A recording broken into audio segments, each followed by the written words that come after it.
This project is imagined as a series of 4 podcast episodes revolving around the subject of reality and its creation.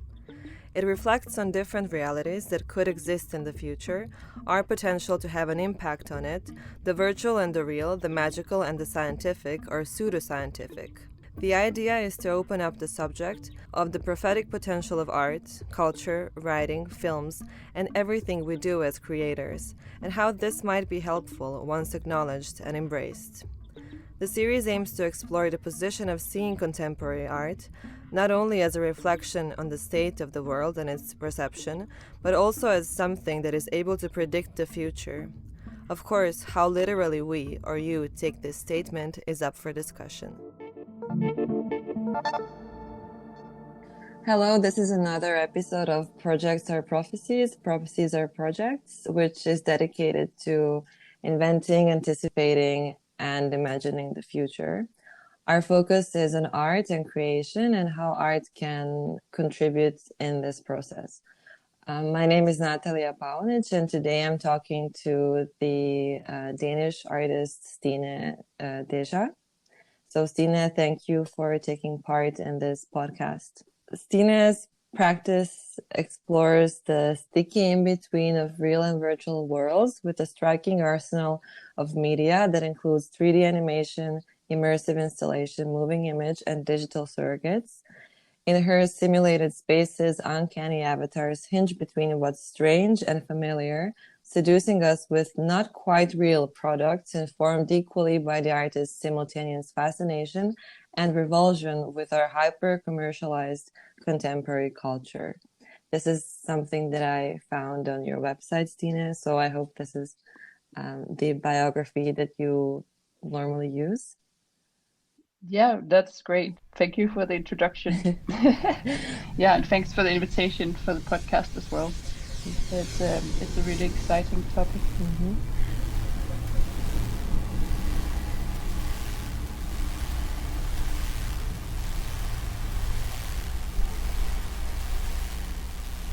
Out of the mists of the information age, this cryptic ruin has stood since the dawn of the millennium.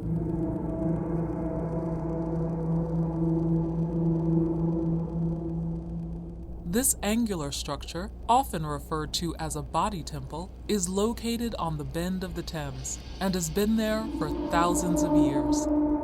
It is massive, distinct, and very mysterious. Atop a mound of earth stands a dilapidated concrete structure with a maze of corridors leading to a central chamber, where historians believe rows of machines would have been placed. Long thought to be just a tomb, in the late 3070s, archaeologists uncovered an amazing secret that shed new light on this ancient structure. Some theorize that humans could access sites like these 24 hours a day, 7 days a week, to prostrate and exercise under luminescent light, often to heavy, dramatic music.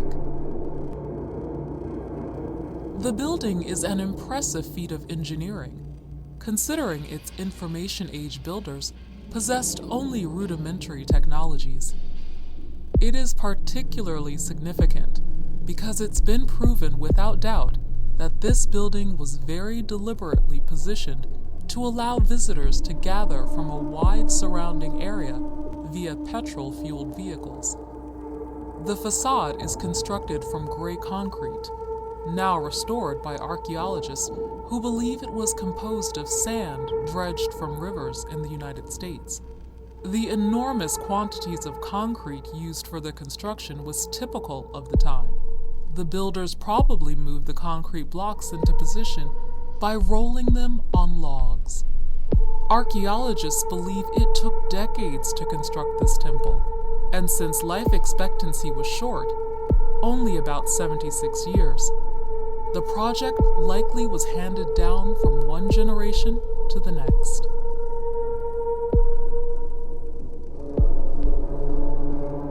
Little is known about the Holocene community that created this structure. Exactly why they built it is still a mystery. Was the mound purely a place of bodily worship? Historians admit they just don't know. We know they were used as workout places, but we also think they would have been used as places for ritual gatherings. They might have been sacrificing calories to honour their ancestors.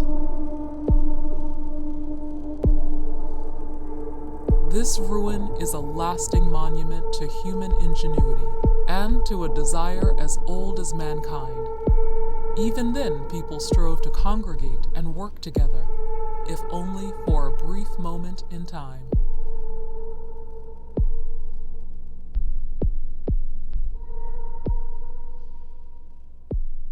So we've heard the Cryptic Ruins intro. So I'd like to ask you about the work. The video is clearly simulating a History Channel style TV show or documentary about archaeological findings. And the catch sort of is that it's being written from a future perspective. And it kind of reflects on the present day or information age, as it's said in the video. What was it about the gym that you thought was pertinent enough so as to become a central motive for the work? The video was a commission that I did for Somerset House back in 2019. And it was part of this concept called hyperfunctional and ultra healthy, where you had to explore concepts of wellness. And that's kind of why I was zooming in on the fitness center. Mm-hmm. And as you were saying, I was really inspired by these old National Geographic videos that I would find on YouTube, for example. And I was really drawn to this whole, like the tone of voice and the kind of slow panning of the camera and all of this information that you would have about a kind of distant past. Like sometimes you would wonder, how did they get this information? And it almost sounds like fiction somehow. Mm-hmm. I started wondering what a kind of National Geographic video of the future would look like. Instead of it being like an ancient tomb, they were exploring something a bit more contemporary to us. And this is kind of where the fitness center came into the picture, because I wanted to investigate our kind of individualistic obsession we have with our bodies in the Western world. Mm-hmm. What you're actually seeing in this video that you just heard the audio of is a kind of mysterious excavation site in the former center of London. And the camera pans over different objects that are lying in these ruins, such as a old clock, sando, fitness bags and machines. Mm-hmm. And there's also at some point you see a piece of chewing gum, which is the kind of reference to a Neolithic chewing gum that was discovered at the point that I was doing the video. I don't know if you remember this news story, but it was they found this piece of chewing gum and that revealed that it was chewed by a Danish girl with blue eyes. And yeah, and I guess like we seeing this video will easily recognize that it's a gym, but the narrator in the video is kind of unsure of the goal of what this facility really is. And she's kind of questioning if it's a religious site or what kind of rituals they were practicing. Mm-hmm. So yeah, it's just a lot of speculations from a future point of view, Mm-hmm. kind of reversed history somehow. So is Yeah. the site in question, is it based in a real place, the gym? Well, I was just kind of imagining it being like a building near the Thames Mm-hmm. in London where people would go to exercise before. I also really like the part, this reference that you were mentioning before, the reference to maybe like some ancient cultures. So I thought a really good one was when the voice in the video is mentioning sacrificing calories to like pay respects to their ancestors. I thought it was hilarious. I was really laughing out loud. Yeah, I was just trying to imagine, like, if you wash away all the information that we have about these spaces, what would you see? How would this have any purpose? And then I guess like you do wonder, why do they spend so much time doing like cycling nowhere, for example, or running nowhere? Like, what is the point? Yeah, exactly. Are you sacrificing your calories? Yeah. Yeah, I think in a way, I mean, it really makes sense because whenever I think about the gym, and I don't mean to offend anyone, but basically I always feel like all of this energy could be put somewhere else, I guess. So yeah, I totally know what you mean when you say that it could be confusing to a future species coming to Earth and, I don't know, observing the past.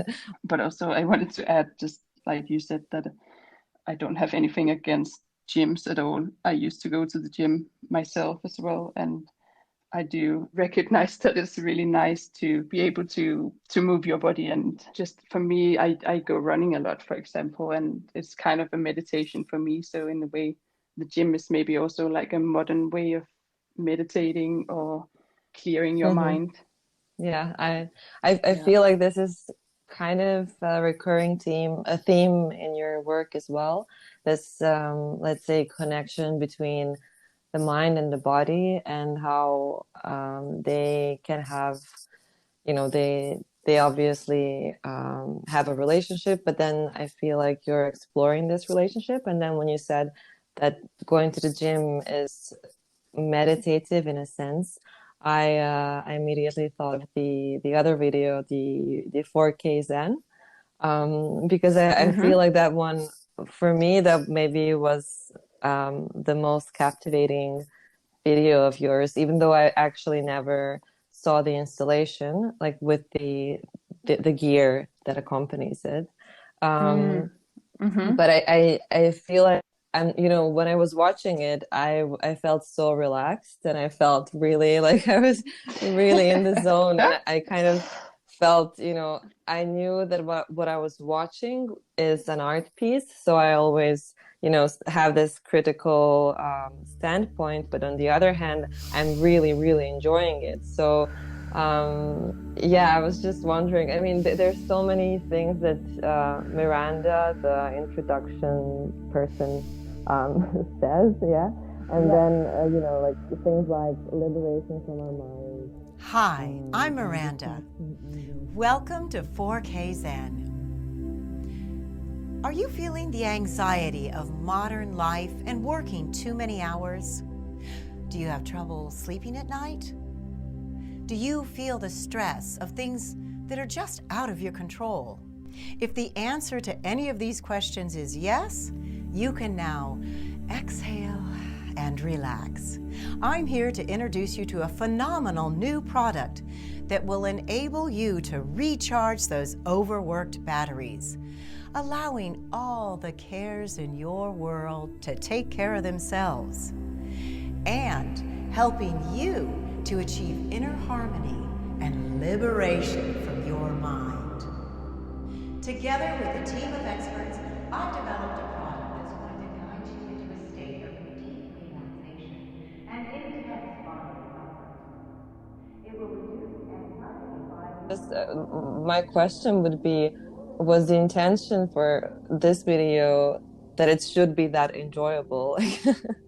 Is it, yeah, was that like your original intention for it to be actually like this ASMR style video where you almost fall asleep while watching it? The 4K Zen project or videos, I kind of made them to be kind of a stress diet that promises an escape away from the complexity of modern life, and doing that by combining the wisdom of meditation and American TV shop kind of infomercials. And the project is kind of stating that your ticket to relaxation and happiness is through a commercial product. And the project started to develop when I was visiting Bali in 2016. And I read this kind of pseudo-science study that suggested that we are more relaxed when we watch TV than when we sleep, and that this kind of passive active state reduces our cortisol levels. And I found this study really amusing, and I decided to explore it to the fullest somehow.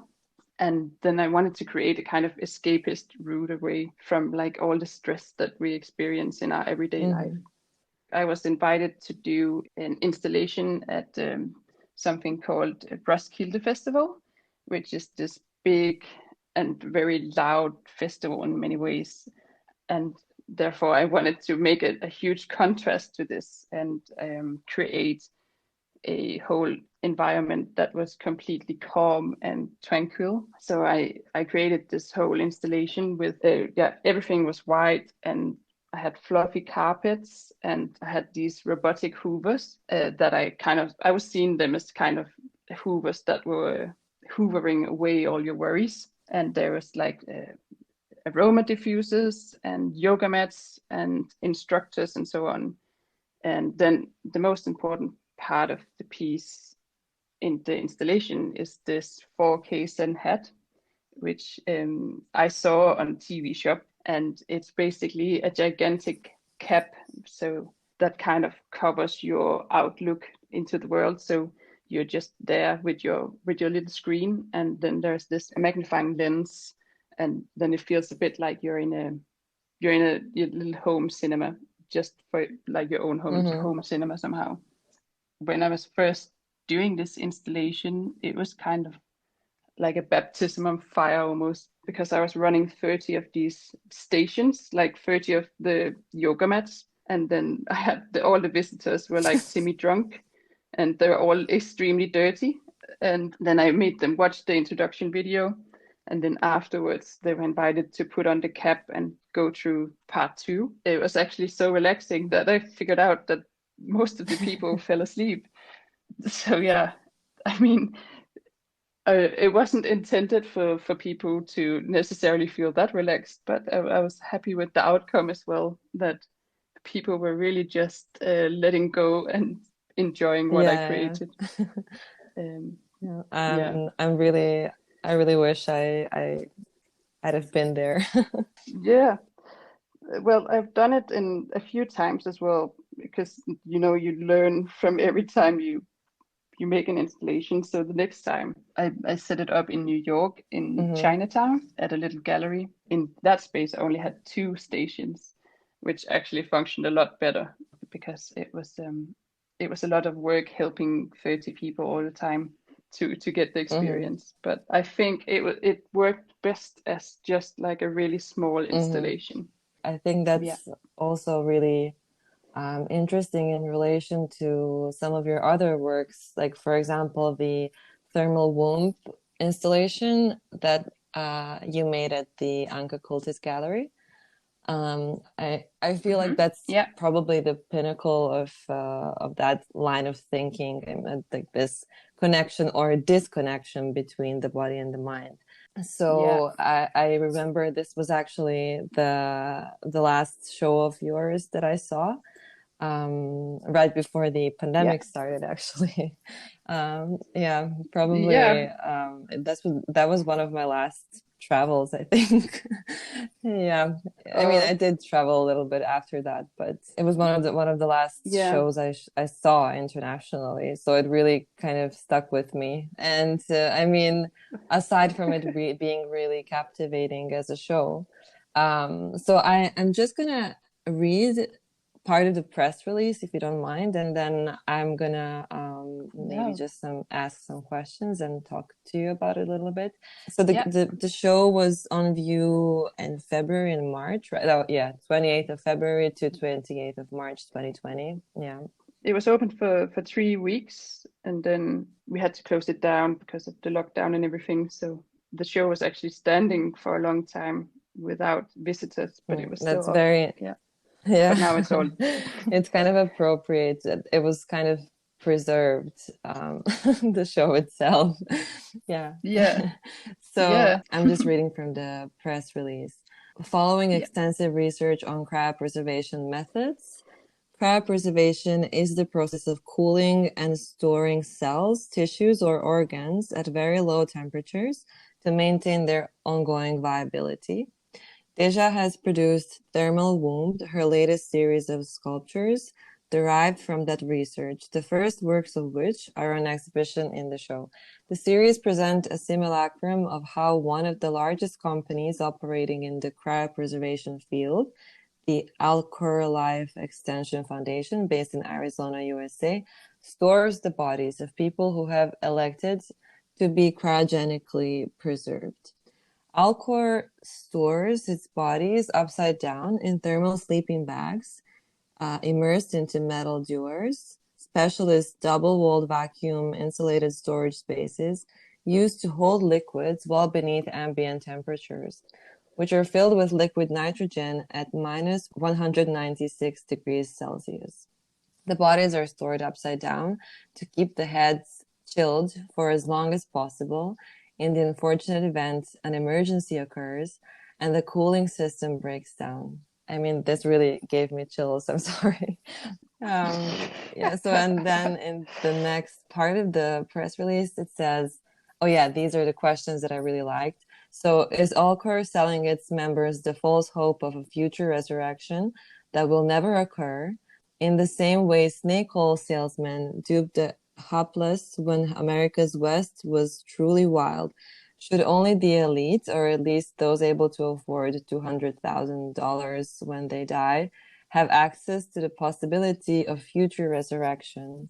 If the technology does evolve quickly and science enables humans to live forever in the very near term, say 50, 100, or 200 years from now, does it not seem desperately unlucky to be one of the last generations to be merely mortal? Should humanity accept its ongoing mortality or optimistically hope for immortality in a new, possibly transhuman future? And what will be the unforeseen consequences of human populations not dying as they always have, and the, oh, I don't know how to pronounce this word, concomitant population explosion that would result from successful cryopreservation technology, particularly in the context of the planet's global warming? I really feel like, I mean, of course, this is quite a long text, actually. There's 4 pages here. And it also mentions how some of these chambers actually store not the entire bodies of people, but actually their heads, right? Yeah, that's called neuropreservation. So that's where you store the brain, but actually it's more than the brain, because to remove the brain, it's too risky. So they take the whole head. So they don't remove the brain from the head. So the whole head is cryopreserved, which also poses some ethical dilemmas. For example, I read that there was a family that was really upset because the dad had decided to go through with neuropreservation, but then they didn't know what to do with the rest of the body. So the company, I don't know if it was Alcor, but just some company sent the rest of the body back to the family then without the head. So yeah, there's a lot of complex things around this that we're not used to dealing with. I actually wanted to say that when I was reading this and being at the gallery, I wasn't really sure if the text that I'm reading is based on true facts or if the entire story is fiction. And then I saw the books and I was really perplexed. I didn't know how to react or how to feel because I wasn't aware of cryopreservation at all. So I was really confused that this actually exists, you know, like this is actually happening in the world. Yeah, it's getting more and more popular. And I think there's like 3 big companies worldwide, and one of them is based in Russia, and then the rest is kind of America. I think maybe there's something in China too, I'm not really sure, but you can get different styles of treatment. The treatment that you can get in Russia is a lot cheaper, but it's also much more lo-fi. So for example, you would get into one of these big metal divas, the big cylinder structure where they put the bodies, but you will be with other frozen people or perhaps animals as well, because people also freeze animals, like their pets. I saw that there was like a frozen bird of some sort. And some people freeze their cats and their dogs. And yeah, it's not just for humans. The ethical dilemma gets even more complicated. And actually in my new show, which is called Code Sleep, I asked some more questions about this because, for example, when it comes to the beginning of life, we do freeze embryos, for example, with IVF treatment and like these kind of treatments. You can get your eggs removed and frozen and then used later on. Yeah, and I was just questioning how these are two methods that can't really be compared, but we do the same. We cryopreserve human eggs, for example, to fertilize them and put them back in the body. And we have babies in this kind of way, and we've had it for many years, and we don't really think about it. But when it comes to the end of life, people are a lot more skeptical. And I'm not saying that anything is right or wrong or anything like that. I'm just looking at it with like, it's interesting how we feel very differently about the beginning and the death. I totally understand that. I mean, I wasn't really associating the two, but I see what you mean.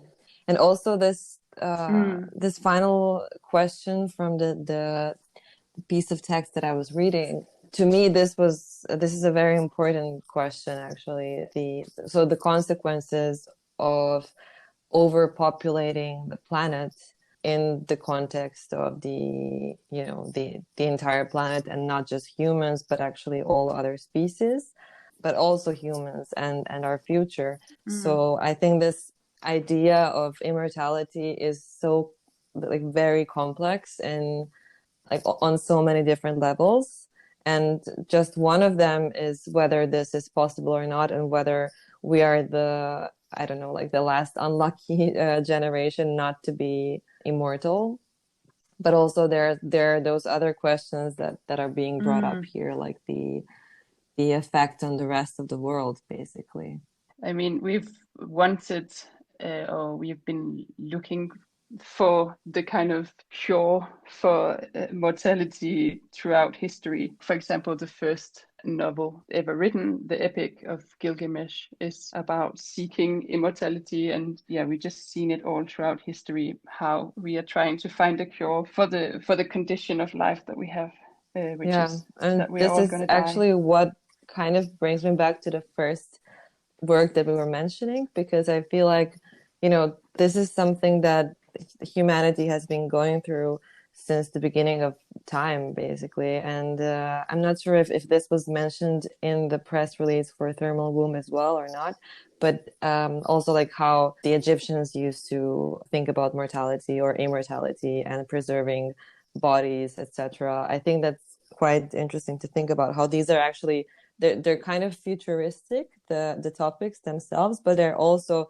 referring to something very ancient. Actually, in the sculptures that I made in the opening of the sleeping bag, there's these animated faces, and they're kind of referencing the mummification process of ancient Egypt, where the Egyptians, they would paint these masks so the dead person could then recognize its own soul in the afterlife.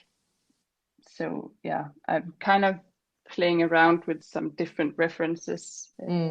I really was, as I told you, I was really, really in shock when I was like watching all of that, especially since I think I came to the gallery right before the installation was turned on. So I was kind of watching Anka set up the iPads, and I didn't know that the faces were gonna show up. So the whole thing was like really shocking to me, even though I was well aware that these were sculptures, but it really gave me an uncanny feeling when I was there. I guess one of the reasons we're talking today is just this thinking about the future, and sort of even thinking from the future perspective, I would say, and it kind of comes up a lot in your work. So I wanted to ask you, how do you feel about this aspect of having impact on the future while thinking about it or designing it in a way, even if this designing actually means telling it through a story or an art piece or a sculpture, and not actually building technology for the future. So do you feel like artists as creators do have some sort of impact on making the future. I think we all do. I think every human has an impact on the future, and it doesn't matter if you're an artist or whatever you do, we all have a chance to impact the future. I think about the future as something that's in constant motion, and it's something that I'm part of and I'm contributing to. Yeah, I think it's something we're all connected through this kind of condition of life that we're all facing towards the future. And something that I keep returning to a lot is how all tangible objects around us used to belong to someone's fantasy or imagination. So for example, the phone that I'm recording this on, or the chair that I'm sitting on, I find it really fascinating thinking that before this came into existence, it belonged in someone's head. Jung calls this the world within, and he's basically saying how the future starts in the world within, and how the greatest achievement of the human brain is that we are able to imagine things and objects that don't exist. And I think it's just something that's really nice to think about, because it reminds me that I am capable of shaping the world somehow. And it's funny because when I was thinking about this as well, I realized that on a micro level, I guess this way of thinking is a huge part of my creative process in my daily life, and probably also all other artists, where you plan something, you start thinking about something, researching, and then this whole world kind of grows inside of you. And then you go through 3D visualization or mock-ups, and then at some point you arrive at that space that only used to live inside of you, and then you're standing in that room that once no one else could see. I think that is a really I great feel like feeling. What you're now describing is something that also probably describes a creative process for many artists, and I think this is definitely very interesting, and it's actually one of the reasons why I'm picking up this subject, because I feel like when you just take it out of context and say, you know, I'm thinking about something and having this idea, and then it materializes, it almost sounds like something magical, you know, like something that's actually fortune telling in a way. Are you more interested in science or pseudoscience when it comes to these thoughts about the future and you know, just like meditating on what the future could be? For me, as an artist and just as a human in general, I just exist on asking questions and going a step further with what if this was true, or what if we could actually watch TV instead of sleeping. And I don't specifically look for scientific answers, because I think some things aren't necessarily testable, like a whole field of psychology, for example, because to prove a theory that to be scientific, you have to go through this whole falsification principle. And yeah, maybe some things just aren't testable, and whether it's science or pseudoscience doesn't make it less interesting for me or relevant for me. Like the whole field of cryonics is definitely considered pseudoscience, and I spent 2 years researching about that. It can be a very dangerous topic as well, the whole pseudoscience, when it comes to spreading misinformation about various things. I think something that I remind myself of a lot is that thinking about the future is like step one in future building.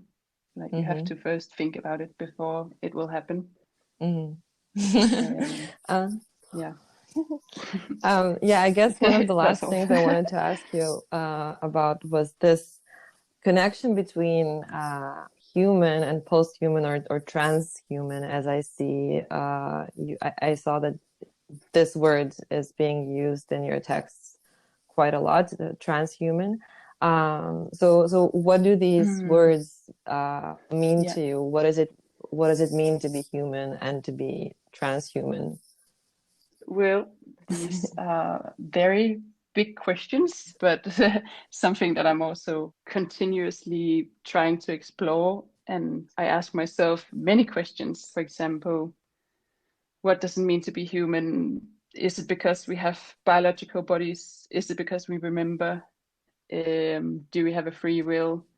Is it because we are conscious? And in what ways are we human now? And what is our purpose exactly?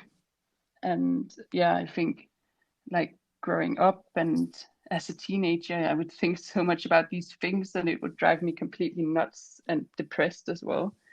But then I think as you grow older, you kind of realize that there's a million answers to these questions, and any of them are as good as the other, if it makes sense to you.